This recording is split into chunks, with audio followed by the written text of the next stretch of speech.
जिल्हा परिषदेचे अध्यक्ष संजय शिंदेंनी मुख्यमंत्र्यांना बनवले मामा, आज राष्ट्रवादीत करणार प्रवेश।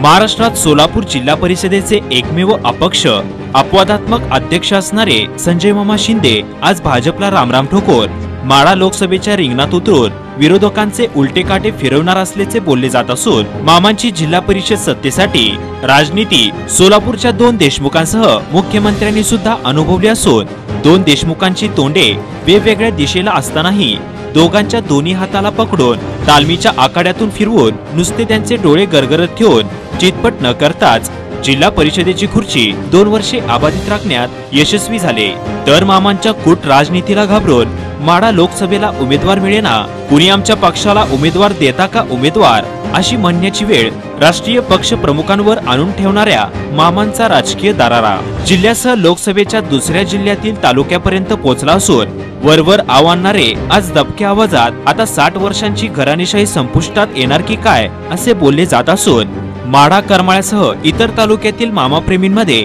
नवचैतन्य निर्माण झाल्याचे सर्वत्र पाहावयास मिळत असून जिल्ह्यावरील मालकशाही आणि मक्तेदारी आता मोडीत निघणार असल्याचे फटाक्यांच्या आताशबाजींनी माढा करमाळा येथील नागरिकांनी अनुभवले असून आज दुपारी राष्ट्रवादी तसेच मामा समर्थक गट लवाजम्यासह बारामतीत दाखल झाला असून मामांच्या गटासह राष्ट्रवादीची जुनी जाणकार मंडळी आता म्हणू लागली हम किसी से कम नहीं। विजय चव्हाण, वृत्तदर्पण न्यूज, माढा।